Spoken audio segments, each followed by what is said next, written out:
Yang terhormat Kepala Sekretaris Desa, Bapak Dr. Andes Haji Edwin Satriadi, MPD, beserta Bapak Ibu Wakil dan Bapak-Bapak Ibu-Ibu yang kami hormati yang hadir pada ruangan ini.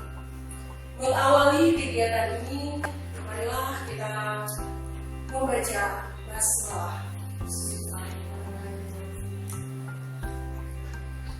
Bapak-bapak dan ibu-ibu semua, sosialisasi ini adalah merupakan salah satu program dari KMI Penggerak untuk mentransformasi apa yang kami dapat dari PGP untuk disampaikan kepada sekolah asal.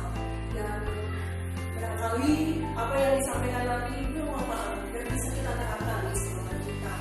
Dan untuk mengawali penyampaian materi ini, kita dengarkan dahulu penyampaian dari Ibu Ayu Kurniasi. Ibu Ayu, dipersilakan. Terima kasih. Assalamualaikum warahmatullahi wabarakatuh. Bapak Ibu yang saya hormati, sebelumnya saya mengucapkan terima kasih karena Bapak dan Ibu sudah meluangkan waktu untuk hadir dalam sosialisasi ini. Nah, pada pertemuan yang lalu kita sudah mengenal tentang filosofi pendidikan dari Ki Hajar Dewantara.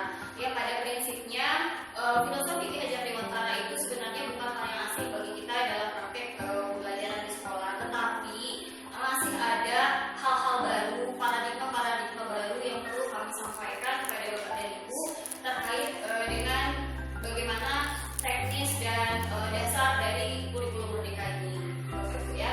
Jadi kita mulai dengan disiplin positif. Nah, untuk membuat sebuah proses pembelajaran dan sekolah yang memerdekakan anak, student center gitu ya, itu harus dimulai dengan budaya positif dulu. Budaya positif ini dimulai dari disiplin positif. Nah, menurut Ki Hajar Dewantara, disiplin positif diartikan sebagai bentuk kontrol diri. Nah, yaitu untuk mencapai tujuan mulia, belajar untuk mencapai tujuan mulia. Disiplin ini sama sekali berbeda dengan hukuman. Meskipun ini masalah kita semua ya Bapak Ibu, pada prinsipnya disiplin ini pada definisi itu sering diterapkan dengan menggunakan teknik hukuman. Padahal disiplin berbeda sama sekali dengan hukuman. Nah, ini perbedaannya Bapak Ibu. Kalau disiplin itu sudah terencana, kemudian disepakati sebelumnya, dibicarakan sebelumnya dengan seluruh stakeholder sekolah, ataupun misalnya kita membudayakan disiplin di dalam bentuk kelas itu sudah dibicarakan dengan anak didik kita, sehingga nanti hasilnya adalah kesepakatan. Nah, kesepakatannya itu nanti berupa konsekuensi dari kesalahan yang telah diperbuat, gitu ya. Nah, kemudian disiplin itu kalaupun ia memberikan ketidaknyamanan, sifatnya hanya sementara dari konsekuensi atas kesalahan yang sudah dilakukan dan juga menumbuhkan kesadaran intrinsik. Nah, sedangkan kalau hukuman itu yang namanya hukuman pasti menyakiti Bapak Ibu ya. Nah, pasti menyakiti baik itu secara fisik maupun psikis, baik dari ucapan gitu ya, kata-kata maupun bentuk fisik lainnya selain verbal. Nah, kemudian hukuman juga tanpa kesepakatan biasanya dan berefek pada ketidaknyamanan jangka panjang, bahkan kerusakan mental yang menetap itu jangka panjang efeknya Bapak Ibu. Nah, kemudian kalau hukuman ini hanya memberitahu anak bahwasannya ia melakukan hal yang buruk, ya. Tetapi tidak memberitahu bagaimana ia harus bertindak atau memperbaiki situasi, memperbaiki kesalahan ke depannya. Sehingga yang muncul di sini bukan kesadaran intrinsik. Kesadaran intrinsik itu kan bahwasanya ia menyadari dari dalam dirinya bahwasanya ia melakukan hal yang salah, kemudian ingin memperbaiki atau tidak ingin mengulang kembali. Sementara kalau hukuman tidak. Nah, barangkali Bapak dan Ibu untuk disiplin sama hukuman ini masih kurang jelas contohnya. Ya, misalnya seperti ini saya contohkan. Kalau ada kita terlambat masuk kelas atau terlambat datang ke sekolah dan kita memberi hukuman mencabuti rumput atau berlari keliling lapangan, menurut Bapak dan Ibu itu hukuman atau konsekuensi? Hukuman atau konsekuensi? Hukuman, betul sekali Bapak Ibu ya, karena apa? Kesalahannya adalah terlambat, kemudian kita menghukumnya dengan berlari keliling lapangan, itu tidak sesuai dengan kesalahannya dia. Nah, itu hukuman ya. Kemudian misalnya kalau ada anak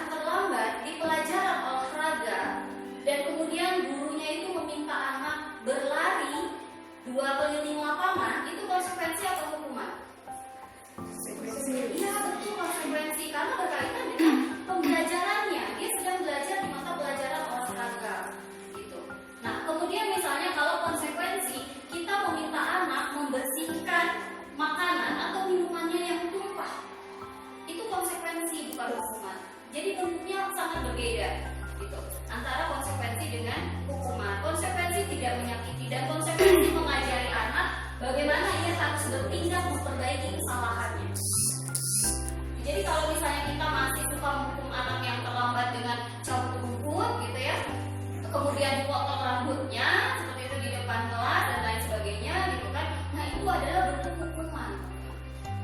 Jadi itu yang harus kita luruskan dan juga mungkin harus kita reformasi gitu ya, kita transformasi kembali bagaimana bentuk konsekuensi yang benar di sekolah kita. Nah mungkin itu. Boleh tanya Bu? Oh iya silakan Ibu. Kalau begitu kita tidak boleh memberikan hukuman, tapi konsekuensi. Betul. Nah, apakah ada konsekuensi yang membuat peserta didik kita jerah? Tapi dia bukan hukuman, ini konsekuensi yang bisa bikin peserta didik dia jerah gitu ya. Kalau contohnya tadi misalnya olahraga, suruh keliling lapangan, mungkin dia belum jerah mungkin.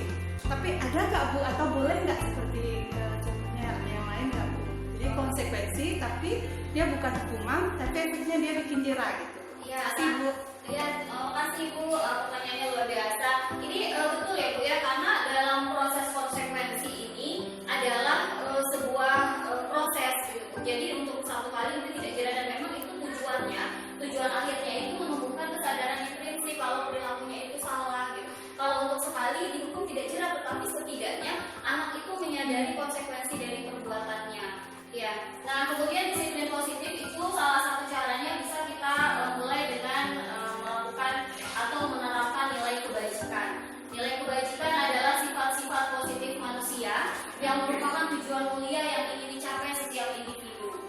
Nah, nilai kebajikan yang ingin dicapai ini biasanya kita kenal untuk kita dalam kurikulum Merdeka itu kita memfokuskan pada profil pelajar Pancasila atau PROPELA. Yang pertama itu beriman dan bertakwa kepada Tuhan Yang Maha Esa. Nanti dari keyakinan kelas kan kita meyakini kalau beriman dan bertakwa kepada Tuhan Yang Maha Esa itu adalah nilai kebajikan untuk diri kita. Kita bersama anak-anak menyepakati itu dan nanti pada akhirnya bermuara pada kita membuat sebuah kesepakatan kelas. Nah, ini dari keyakinan kelas ini yang kalau kita sepakati ini nanti bisa diturunkan menjadi kesepakatan kelas. Apa yang tidak boleh dan apa yang boleh dilakukan, apa yang kita yakini nantinya dan apa yang menerapkan ini di dalam kelas kita. Itu dalam pembelajaran kita pun secara pribadi di tempat pelajaran sangat bisa dilaksanakan. Misalnya untuk pelajaran bahasa Indonesia karena jamnya pagi hari, maka bagaimana bertakwa kepada Tuhan Yang Maha Esa itu misalnya selalu melaksanakan atau mengawali dengan berdoa dan membaca Quran setiap pagi. Kemudian melaksanakan sholat zuhur. Jadi nanti ketika anak-anak sudah diajak bersepakat dengan nilai-nilai keyakinan positif ini, kebajikan positif ini, ketika dia melanggar itu kita kembalikan ke sini. Ayo, siapa yang nggak sholat tadi, kan? Nah, berarti keyakinan kelas apa yang kamu langgar? Misalnya ibu kata anak kan? Nah itu nanti akan selanjutnya akan dijelaskan melalui segitiga diskusi oleh rekan saya. Baiklah Bapak dan Ibu, demikianlah tentang nilai positif yang sudah diberikan oleh Ibu Ahli Komunikasi SMB. Dan selanjutnya materi ini akan dilanjutkan penyampaiannya oleh Ibu Susi. Silakan Ibu Susi. Assalamualaikum warahmatullahi wabarakatuh.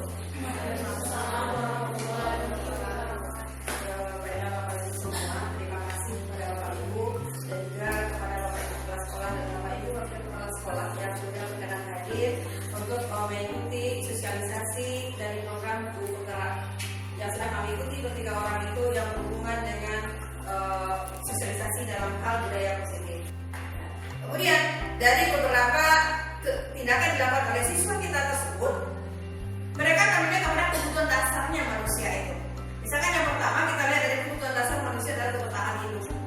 Mereka melakukan kegiatan itu karena alasannya memang untuk bertahan kehidupannya. Kemudian yang kedua dia kebutuhan akan kasih sayang dan dirasa dan diterima. Bisa saja dia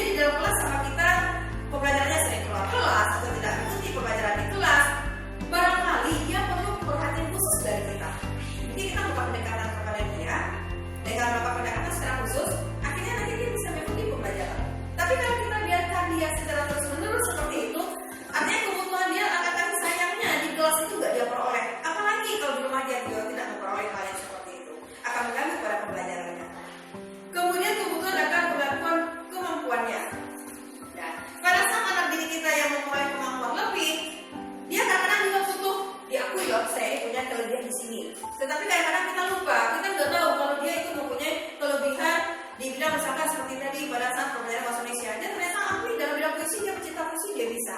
Ternyata di meja matematika dia nggak suka. Berarti kita harus bisa juga membaca kebutuhannya anak didik kita tersebut. Kemudian dia akan kebutuhan kebebasan. Dia sekali-sekali juga pengen free. Dia sekali-sekali juga pengen sampai ibunya jam kos. Atau dia sekali-sekali juga pengen belajarnya nggak di dalam kelas. Dan kita lihat kebutuhan apa yang harus kita penuhi. Dan kemudian kebutuhan akan kesenangan. Kita juga akan menelusuri. Jadi setiap tindakan anak itu dia akan melihat kebutuhan mananya yang belum terpenuhi. Kita harus tahu bagaimana kebutuhan saya tersebut. Jadi dari sini, dari kebutuhan anak didik itu kita akan melihat perilakunya itu, kita lihat bagaimana caranya kita mengatasinya. Kita lihat pada posisi kontrolnya yang kita lakukan. Apakah kita itu sebagai penghukum? Pada saat kita ke kelas, kalau kamu terlambat, silakan keluar, gak usah belajar sama ibu. Berarti kita sedang menghukum. Mungkin bagi anak-anak, sebagian anak dia senang. Oh, bersyukur loh, hari ini saya disuruh keluar sama ibu, saya bisa kemana-mana. Sementara dia itu adalah berarti kita sebagai penghukum. Kemudian yang kedua, pembuat merasa bersalah. Misalnya kita melihat kepada anak didik kita itu dengan tindakannya yang sering terlambat, kemudian merasa dia datang, kita langsung proses saja dia, kemudian langsung aja berkalimat, ternyata ibu udah kecewa sama kamu karena selamanya ibu udah membina, tapi nggak ada perubahan. Dan itu juga membuat rasa bersalah, itu juga membuat rasa tidak nyaman bagi anak didik kita. Kemudian sebagai teman, kalau sebagai teman anak didik kita ini sering, apalagi anak CPA, kalau kita perempuan, anak-anak yang cewek itu sering mendekati kita. Ibu, gimana ya bu? Cari-cari perhatian kita, pada saat dia terlambat, dia pasti mencari 1000 alasan bagaimana caranya supaya ibu bisa menerimanya, supaya kita bisa menerimanya kenapa dia terlambat. Padahal alasannya mereka buat juga. Atau mungkin dia nggak bisa masuk ke lapangan, ke lapangan sekolah karena kelambatannya. Ayolah ibu, tolong bantu saya. Dia pasti jalan dengan caranya anak SPA lah. Dia meluk kita atau bagaimana? Bantulah bu, saya mau gini bu. Sekiranya seperti itu dia mau kita sebagai teman. Ternyata itu juga kurang pas pada saat kita mengambil kebijakan terhadap anak didik kita. Assalamualaikum warahmatullahi wabarakatuh. Waalaikumsalam warahmatullahi wabarakatuh. Yang kami hormati Bapak Kepala SMA Negeri 1 Payakumbuh, Bapak Dr. Andes Haji Erwin Satriadi MPD, Bapak dan Ibu Wakil Kepala Sekolah, dan Bapak dan Ibu guru yang kami hormati sebagai peserta sosialisasi program guru penggerak SMA Negeri 1 Payakumbuh. Bapak dan Ibu, sebelumnya saya mengucapkan terima kasih karena Bapak dan Ibu telah bersedia hadir untuk mengikuti kegiatan sosialisasi dari pendidikan guru penggerak. Bapak dan Ibu yang kami hormati, sebelumnya kami mengucapkan terima kasih karena Bapak dan Ibu telah bersedia hadir untuk mengikuti program sosialisasi ini. Sebelumnya saya akan memperkenalkan kami 3 orang adalah calon guru penggerak angkatan 6 dari SMA Negeri 1 Payakumbuh, Sumatera Barat. Saya sendiri Ayu Kurniasi SPD, kemudian Ibu Maksusi MPD dan Ibu Riri Delvia Andrini yang akan mempresentasikan yang memberikan sosialisasi kepada kita semua mengenai budaya positif di lingkungan sekolah. Baik Bapak dan Ibu, untuk mengefektifkan waktu kita simak penjelasan dari Ibu Rini terkait dengan budaya positif dan segitiga restitusi yang bisa kita laksanakan di sekolah kita. Kami persilakan. Bapak Ibu, kembali lagi kita mengingat kembali filosofi pembelajaran menurut Ki Hajar Dewantara, bahwa sebenarnya bahwa pendidikan itu adalah memberikan tuntunan kepada peserta didik kita agar mereka mendapatkan kemerdekaan dan kebahagiaan yang setinggi-tingginya sesuai dengan kodrat alam dan kodrat zaman mereka. Kodrat alam kita perlu memahami dari mana asal mereka, bagaimana lingkungan mereka dibentuk, dan juga bagaimana keadaan keluarga dan latar belakang keluarga mereka. Dan juga kodrat zaman. Pada saat ini kita hidup di dunia digitalisasi. Tidak sama lagi pembelajarannya pada saat kita dibesarkan dulu, tidak sama lagi saat kita dididik dulu oleh guru-guru kita. Dan zaman sudah berubah. Sekarang zamannya IT, kita banyak bermain, banyak berkecimpung dengan dunia digital. Dan tentu saja bagaimana kita mengarahkan kepada siswa memenuhi kebutuhan pendidikan mereka itu juga yang perbedaan. Nah, dalam mentransfer ilmu pendidikan tersebut juga kita harus memahami bahwa anak bukanlah tabula rasa, mereka bukan kertas kosong, tetapi mereka sudah ada potensi. Kita lah yang memberikan arahan dan tuntunan untuk mereka mencapai apa yang dicita-citakan. Tetapi kita tidak bisa memastikan kamu harus menjadi ini, kamu harus tunggu seperti ini, tetapi kita hanya memberikan arahan kemana mereka akan tumbuh. Seperti yang dianalogikan seperti batang padi yang tumbuh. Kita sebagai guru hanya memberikan perawatan, ya, sebagaimana petani memberikan perawatan kepada padi, mencari padi dengan pupuk yang berkualitas agar mereka tumbuh dengan maksimal dan memberikan hasil yang terbaik. Tetapi ke arah mana padi itu hendak tumbuh, kita tidak bisa menentukan, ya. Kita tidak bisa menentukan ke arah mana dia tumbuh, tapi kita hanya memberikan perawatan agar dia dapat tumbuh dengan baik. Begitu juga dengan peserta didik kita, kita tidak bisa memastikan kamu harus jadi ini, kamu harus menjadi itu. Mereka yang menentukan sendiri kemana mereka akan tumbuh, menjadi apa mereka.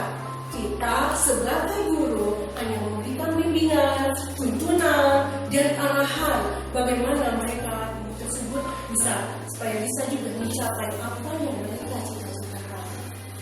Nah, dalam memberikan pembelajaran tersebut, barangkali banyak hal-hal yang kita diterapkan pada anak. Pertama dengan menerapkan, ya, kita juga di sekolah ada visi, ya, ada visi yang harus dicapai oleh sekolah. Apa yang ingin dituju oleh sekolah, apa yang ingin diraih, prestasi apa yang mau diraih oleh sekolah kita. Setiap sekolah punya visi. Sekolah kita juga memiliki visi dan misi apa yang akan dicapai. Untuk meraih visi tersebut, barangkali kita juga bisa diiringi dengan penerapan budaya positif yang harus kita lakukan di sekolah kita. Yang penanaman karakter itu sangat penting sekali agar kita bisa menggapai tujuan kita, mencapai visi yang telah kita terapkan bersama. Dan itu kita mulai dari diri kita, penerapan positif dari guru, karena anak-anak atau peserta didik adalah cerminan dari gurunya. Apa yang kita sampaikan kepada mereka, tauladan apa yang kita berikan kepada mereka, itu mereka akan meniru. Mereka akan punya contoh dari orang terdekat, dan orang terdekat pada mereka di sekolah ini adalah kita, gurunya. Kita akan dilihat menjadi role model bagi anak kita. Nah, oleh sebab itu, dalam penerapan budaya positif di sekolah, kita mulai dari diri kita sendiri. Dan pada kesempatan ini, kita melihat, ya, ada posisi kontrol dan segitiga diskusi yang kita terapkan di dalam lingkungan sekolah kita.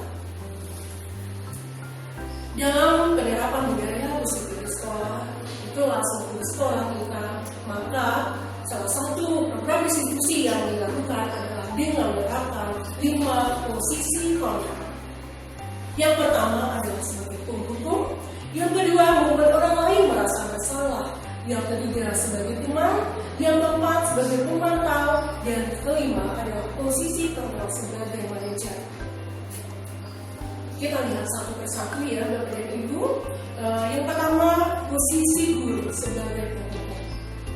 Pada posisi ini, perbuatan guru berupa menghadik, membentak, menyalahkan, memberikan kata-kata, ya, mengeluarkan kata-kata yang kasar, yang menyakiti hati peserta didik kita.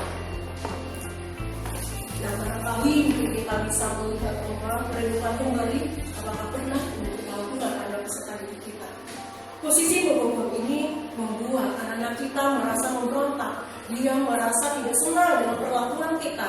Akibatnya muncul rasa dendam, ya, rasa dendam. Dia tidak suka perlakuan, dia mendapatkan perlakuan seperti ini. Dia sakit hati kepada guru. Dan dia juga mungkin akan berbohong untuk menutupi kesalahannya karena dia tidak mau berhukum. Nah, siswa meletakkan guru di luar berkualitas, di luar dunia berkualitas, karena dia tidak menyukai guru yang seperti ini. Yang guru seperti ini biasanya tidak diidolakan. Itu yang pertama, posisi kontrol sebagai penghukum. Kita lihat yang kedua, posisi kontrol sebagai pembuat merasa bersalah. Pada posisi ini, intonasi guru tidak keras lagi, sudah turun. Misalnya, aduh, kamu kok telat lagi? kamu kan sudah bilang kamu harus datang tepat waktu. Nah, kenapa hari ini datang tepat lagi? Nah, lihat tuh, kamu ibu yang sebagai wali kelas nanti yang akan ditegur oleh bapak sekolah. Dianggap bapak sekolah ibu tidak bisa membina kamu, tidak mampu mengajar kamu untuk disiplin. Katanya walaupun lebih tenang ya, tidak keras, tetapi cukup membuat perasaan anak-anak kita menjadi bercampur. Dia merasa orang yang tidak baik, dia merasa orang yang paling bersalah, dia akan menyalahkan dirinya, dia akan merasa apa yang dilakukan yang selalu buruk. Karena ada guru yang merasa akan disalahkan dari perbuatan yang dia lakukan. Siswa menjadi rendah diri, perasaan dirinya jelek, dan misalkan akan berkata, maafkan saya Bu, maafkan saya, dan saya berjanji tidak akan melakukannya lagi. Dan kalau kita biarkan keadaan ini akan berlangsung terus-menerus, maka ini akan mengganggu psikologi anak. Lama-kelamaan anak-anak ini akan terganggu psikologinya. Jadi kalau kita selama ini merasa berada pada posisi kontrol pembuat merasa bersalah ini, perlahan-lahan kita rubah ke arah yang lebih baik dalam mengingatkan anak kita yang merasa bersalah. Kita lanjutkan pada posisi kontrol yang ketiga, yaitu posisi kontrol sebagai teman. Nah, Pak Guru pada posisi ini orang yang dekat ya dengan anak-anak, kita merasa menjadi sahabat bagi anak-anak kita. Jadi barangkali untuk menegur anaknya dengan kata-kata yang santai, barangkali mungkin juga sambil bercanda. Dulu kenapa telat lagi? Ya main game ya semalam. Adalah cepat datang, cepat nanti absen dulu ibu samakan. Karena kedekatan dengan anak barangkali kita memberikan perlakuan khusus pada anak sebagai teman ya. Dan akibatnya anak-anak kita merasa aman saja kalau dia terlambat kalau berhadapan dengan kita. Tetapi dia akan patuh selagi kita yang berada dekatnya atau selagi kita menjadi wali kelasnya. Nah, seandainya wali kelas sudah berubah dan tidak berhadapan dengan guru lagi, dia tidak akan disiplin kembali. Karena tadi motivasinya ada beda. Motivasinya untuk patuh karena hanya mungkin mempertimbangkan wali kelasnya. Nah, itu kalau kita selama ini seperti itu, barangkali bisa kita ubah posisi kita, geser lagi posisi kontrol kita pada anak kita. Kita lihat yang keempat adalah posisi sebagai pemantau. Sebelumnya, guru dan siswa sudah membuat aturan kelas. Aturan tersebut sudah disepakati bersama-sama dan itu juga konsekuensinya ya harus bagi anak-anak kita yang tidak mematuhi peraturan atau keyakinan kelas yang telah ditetapkan. Dan pada posisi ini ya guru akan mengawasi anak-anak. Seandainya ada yang melenceng dari keyakinan atau peraturan kelas yang telah ditetapkan, maka sebagai pemantau guru tersebut mengingatkan kembali, ingat nggak apa keyakinan kelas kita? Kamu ingat nggak apa konsekuensinya kalau melanggar peraturan kelas kita? Nah, barangkali anak-anak akan mendapatkan konsekuensi dari kesalahan mereka. Tetapi ingat, dengan pemantau ini maka anak akan dia akan patuh, akan disiplin selagi diawasi. Kalau tidak diawasi, dia akan kembali dia disiplin. Itu pemantau. Kemudian yang terakhir, posisi kontrol sebagai manajer. Nah, pada posisi sebagai manajer, guru akan bertanya, apa yang membuat mereka seandainya mereka terlambat? Apa yang membuat mereka terlambat? Anak-anak diharapkan jujur ya. Kenapa dia bisa terlambat pada hari ini? Kali mungkin karena dia nonton kemalaman, dia larut malam, ya akhirnya telah bangun dan dia salah juga sampai ke sekolah. Nah, kalau anak kita berusaha, kita dengan siswa berusaha untuk mencari solusi jalan keluarnya. Kita ingatkan kembali agar Anda masih ingat ya keyakinan kelas yang sudah kita tetapkan, yang sudah kita rumuskan bersama? Ingat dulu katanya. Nah, seandainya Anda ingat apa keyakinan kelas yang sudah Anda langgar, ya buat saya datang tidak tepat waktu. Nah, kalau Anda mengingat dan menyadari kesalahannya itu, apa yang akan dilakukan selanjutnya? Saya berusaha untuk tidak larut malam tidurnya supaya saya cepat datang pagi-pagi dan tidak telat sekolah. Apakah Anda yakin? Iya, Bu, saya yakin. Saya berusaha untuk tidak terlambat lagi. Nah, kenapa pada hari ini terlambat? Ya karena saya tidak membunyikan alarm itu. Nah, kalau nanti setelah ini berjanji untuk tidak terlambat lagi, apa yang dilakukan pada hari? Saya akan menyetor alarm untuk datang dibangunkan pada pukul 4:30. Seandainya Anda masih lupa, kira-kira di rumah siapa yang akan mengingatkan Anda untuk menyetor alarm?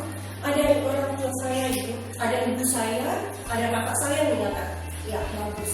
Nanti Anda berjanji untuk membongkar alarm ya sesuai jadwal bangun pagi, ya akan diingatkan nanti oleh ibunya di rumah dan juga saya tidak siap.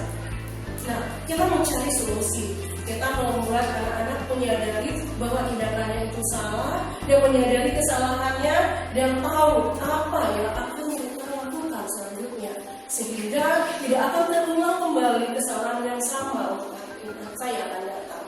Nah, itu dengan sikap kita sebagai manajer, menguatkan pribadi anak, memberikan pertanyaan-pertanyaan yang bermakna kepada anak-anak kita. Pertanyaan yang bermakna, yang menuntun mereka untuk menyadari kesalahannya dan menuntun mereka untuk mencari solusi dari apa yang telah mereka lakukan, kesalahan yang mereka perbuat. Nah, itu. Nah, Bapak dan Ibu, dari kelima posisi kontrol tadi yang kita renungkan, pada saat ini posisi kita berada di mana? Apakah di posisi kontrol yang pertama sebagai penghukum, posisi kontrol kedua sebagai membuat orang merasa bersalah, posisi kontrol ketiga sebagai teman, posisi kontrol keempat sebagai pemantau, dan yang kelima posisi kontrol sebagai manajer?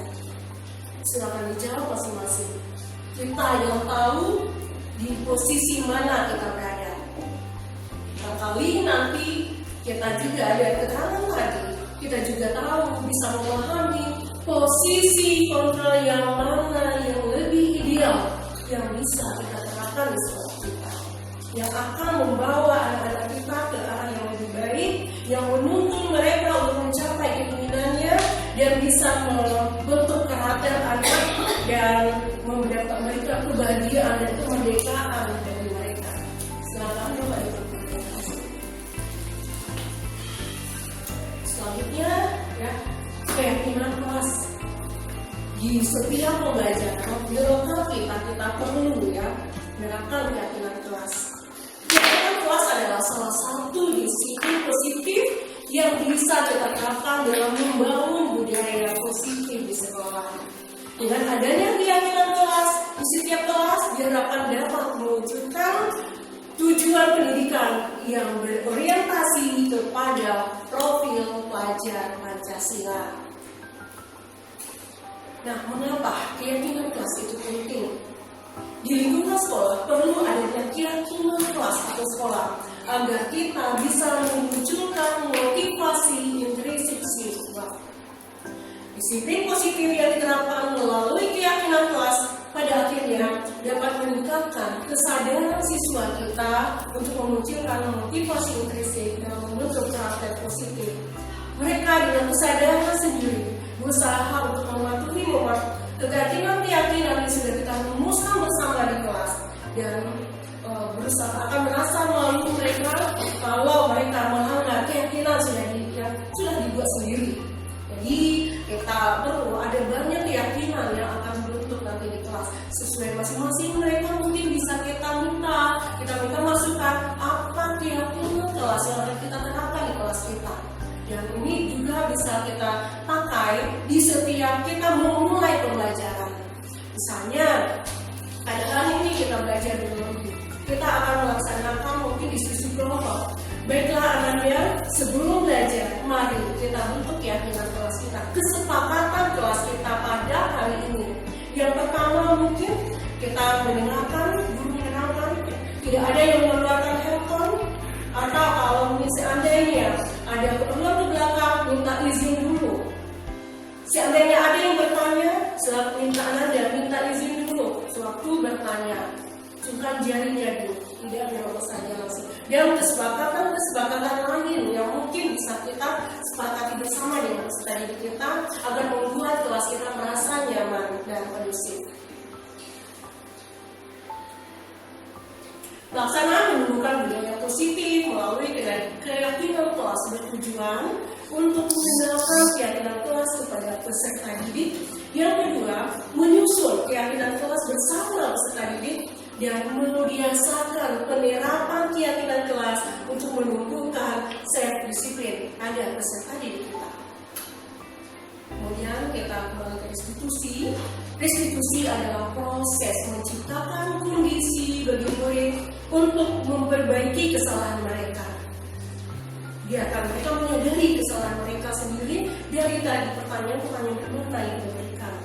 Restitusi ini juga proses kolaboratif yang mengajarkan murid untuk mencari solusi untuk masalah dan membantu murid berpikir tentang orang seperti apa yang mereka inginkan dan bagaimana mereka harus memperlakukan orang lain.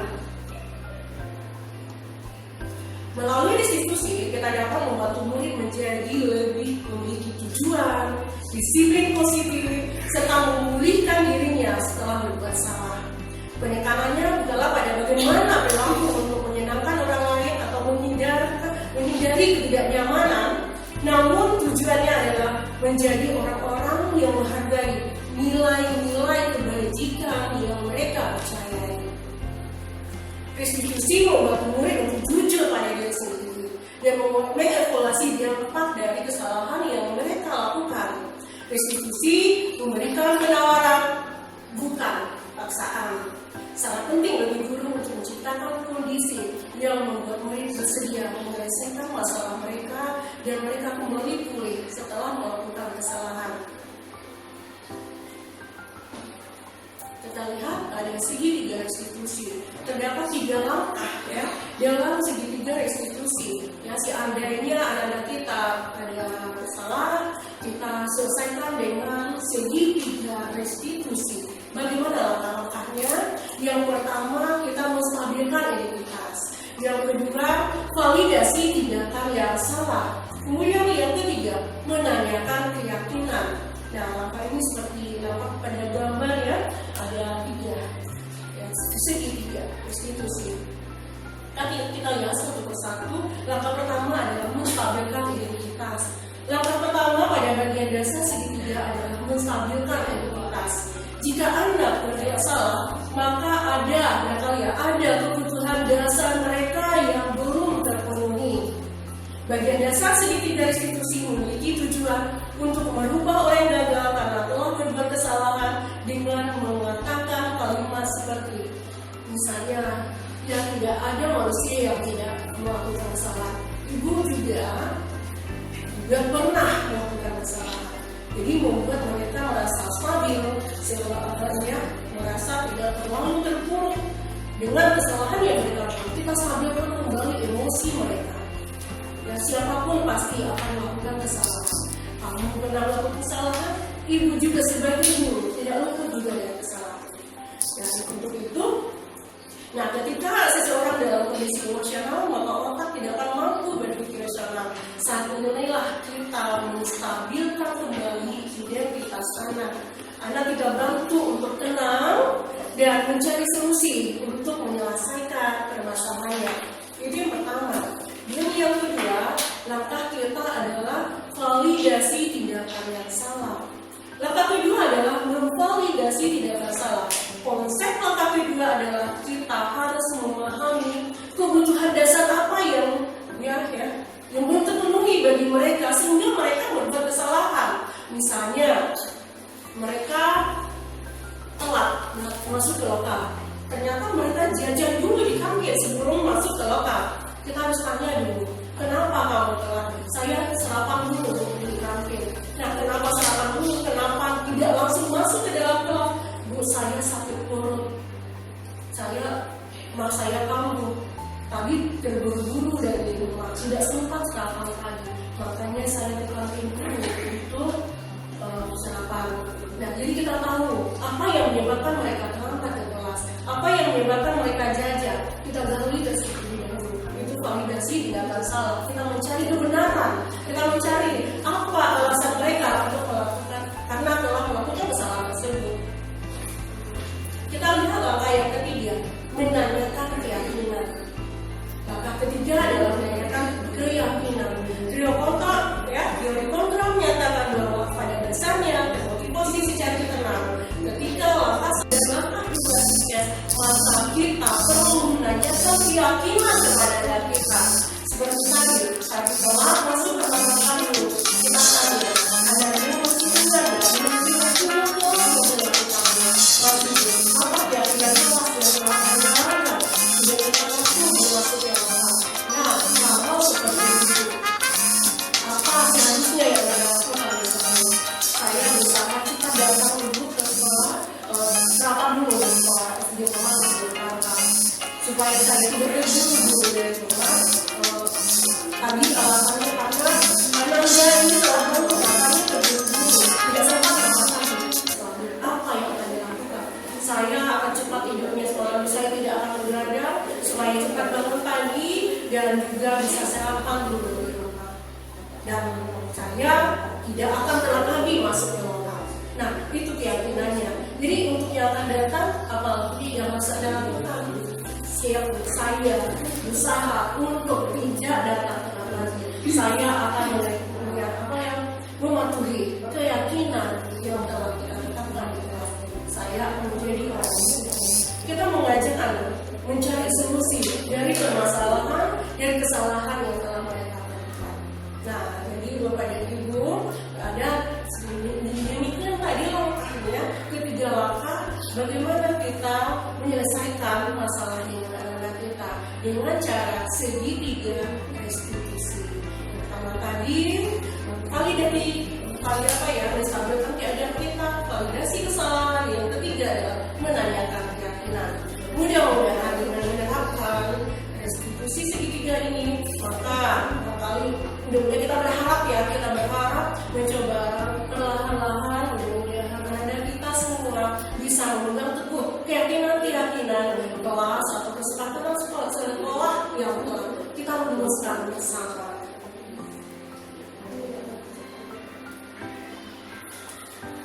Demikianlah pemaparan tentang budaya positif pada hari ini.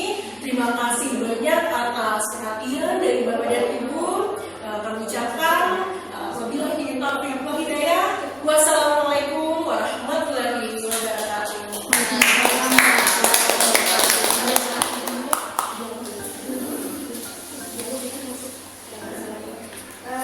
Baik, Bapak dan Ibu, tadi kita sudah mendengarkan pemaparan tentang bagaimana menerapkan budaya positif di sekolah kita oleh Ibu Delvi Andini.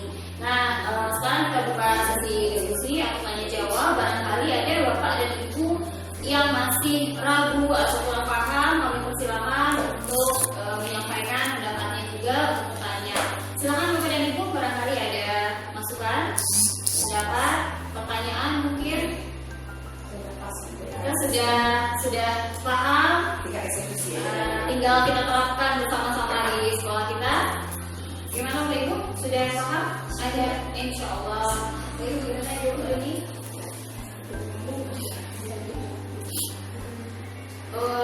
Boleh tanya Bu? Iya baik, silakan Ibu Citra, Bu Dewi. Ini baru kali ini saya mendengar istilah restitusi ya Bu ya. Kayaknya salah baca nih Bu. Karena restitusi, ada nggak Bu kata lain dari yang selama ini sudah familiar dengan kita dan sekarang baru restitusi, ada istilah ini. Kalau dulu istilahnya apa Bu? Makasih Bu. Ya baik, terima kasih Ibu Dewi. Silakan dijawab. Restitusi kita mengembalikan keadaan anak kita peserta didik kita yang merasa bersalah, yang telah melakukan kesalahan, untuk mereka menyadari kembali kesalahan mereka. Kita mengajak anak-anak untuk mencari solusi dari kesalahan mereka dengan mengajak kesertatan mereka. Bukan kita yang menetapkan kamu salah, kamu harus begini, tetapi anak-anak kita giring dengan memberikan pertanyaan-pertanyaan yang benar tadi agar mereka menyadari kesalahannya dan bisa mencari solusi dari apa yang mereka lakukan untuk lebih baiknya. Ya, terima kasih Ibu. Berarti restitusi ini itu mungkin definisinya ya Bu ya. Iya. Nanti kata atau istilah lain dari restitusi ini kalau dulu apa kira-kira? Ya mungkin saya menambahkan dari yang sudah dijelaskan Ibu ini ya Bu ya. Sebenarnya istilah restitusi itu persamaan katanya banyak. Salah satunya itu adalah kompensasi. Kemudian yang sudah saya jelaskan juga konsekuensi. Gitu. Jadi mengganti kata hukuman. Ini kita menerapkan konsekuensi atau kompensasi bentuknya bukan sebagai hukuman. Kalau kita melakukan kesalahan, anak melakukan kesalahan, anak itu dikembalikan gitu dengan kesadarannya, dikembalikan bahwasanya tahu melakukan kesalahan apa yang harus dia lakukan untuk memperbaikinya. Kalau dulu mungkin istilahnya kan konsekuensinya apa gitu, kompensasinya apa kalau kamu kesiangan, seperti itu gitu. Jadi restitusi ini adalah istilah yang disampaikan oleh dosen tadi. Jadi kita adaptasi istilahnya itu ke restitusi yang digunakan di konsep pemikiran kinerja penyelenggara dan teknologi TK. Kita lebih luas dictionary dengan istilah-istilah baru. Ya, terima kasih ya Bu. Sama-sama ini. Dan tadi ada yang lain, Ibu? Ya silakan Kakak. Iya. Misalkan kita itu sedang melakukan harian, kemudian didapati kalau misalnya anak itu lingkungan kegiatan nasional, gimana kan konsekuensi yang bagus untuk kita kasih ke Oh gitu. Baik, mungkin Ibu ini atau Ibu Susi yang mau menanggapi dulu bagaimana cara konsekuensi yang tepat gitu ya untuk pengobatan berat saat ulangan. Terima kasih Ibu atas pertanyaannya. Jadi di sini kita sebelum ujian kita juga berkesepakatan dulu sama mereka. Kita udah janji, kita mulai ujian hari ini semua Android disimpan, semua buku disimpan. Yang di atas meja hanya ada alat tulis dan soal saja, kita seperti itu.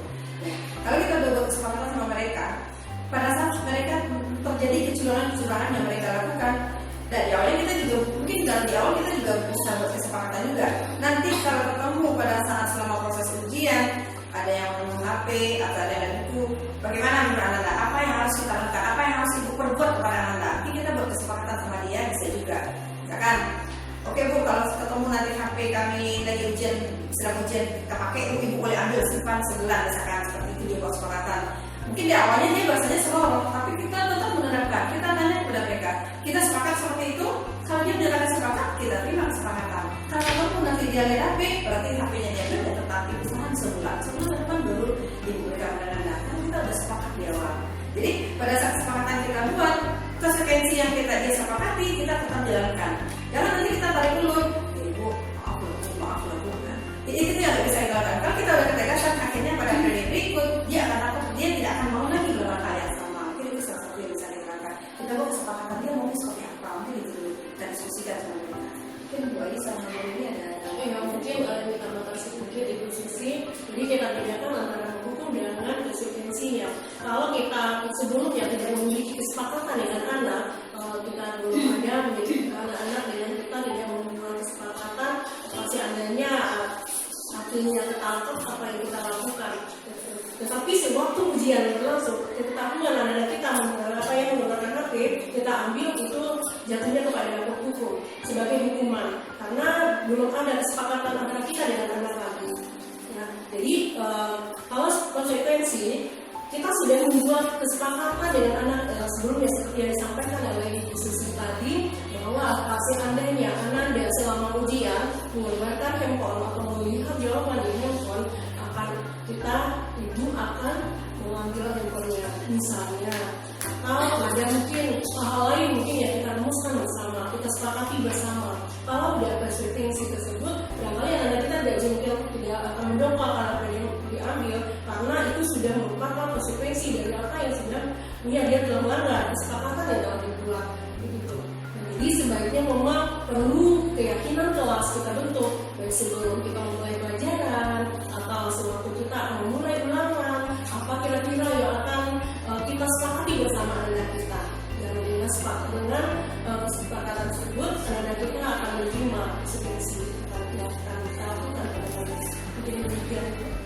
Mungkin ada tambahan dari Bu Ayu.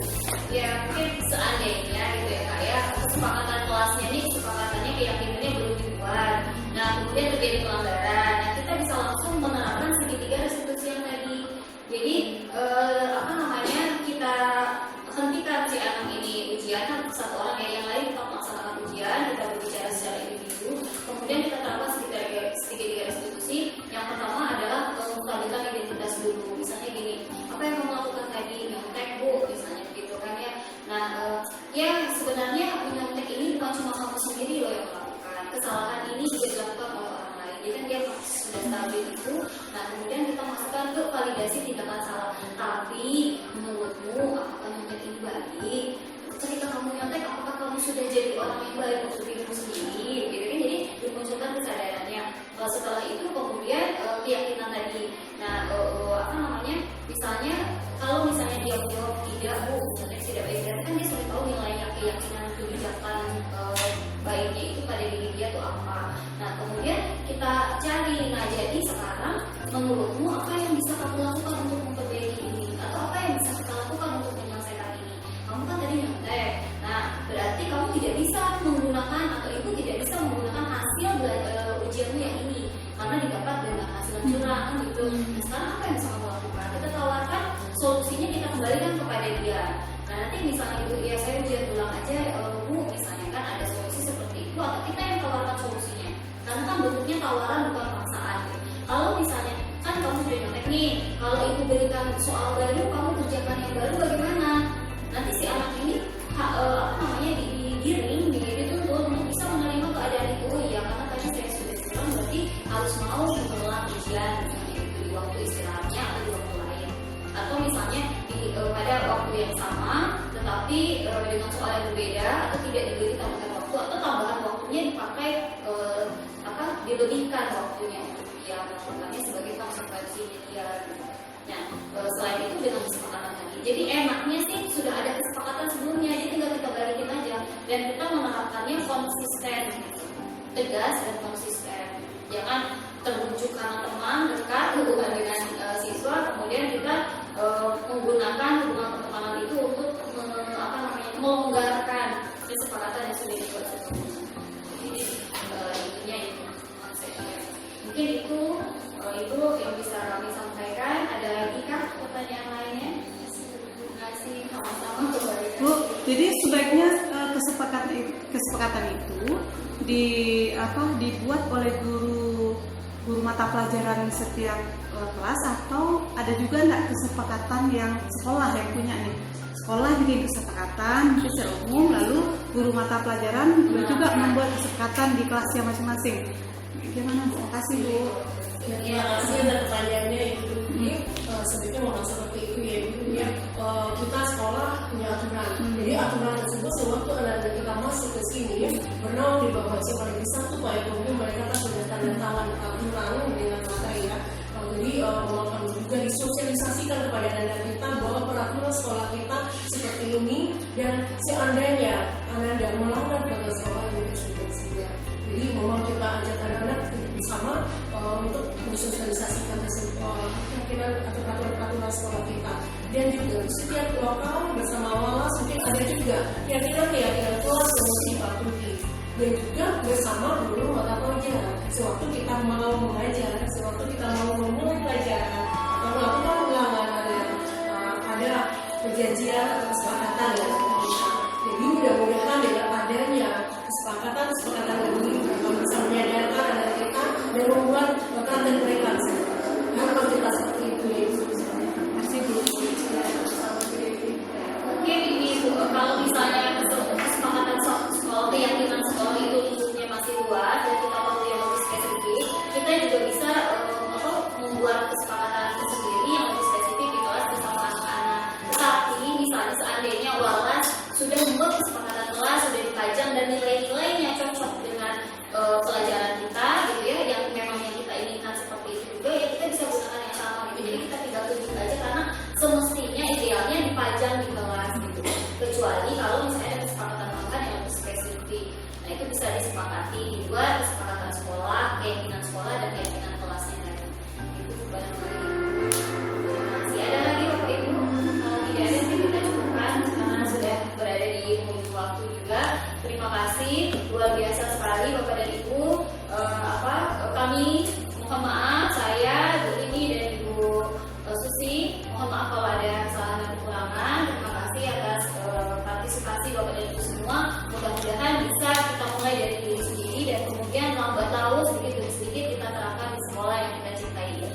kami undur diri. Wabillahi taufiq wal hidayah. Assalamualaikum warahmatullahi wabarakatuh. Waalaikumsalam warahmatullahi wabarakatuh. Kasih foto dari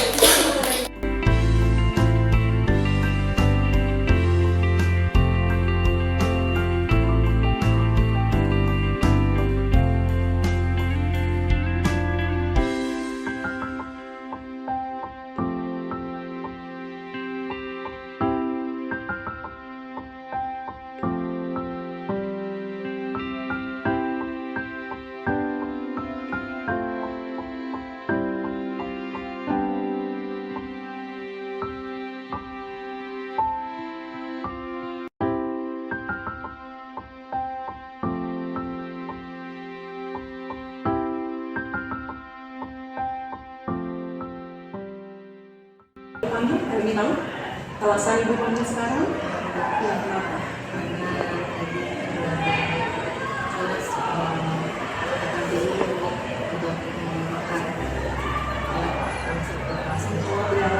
Jadi ibu tidak menyalahkan Fani karena mungkin siapapun bisa membuat salah ya. Tapi yang penting Fani menyadari kesalahan itu. Kita kan apa tadi masuknya jam 7.15 ya.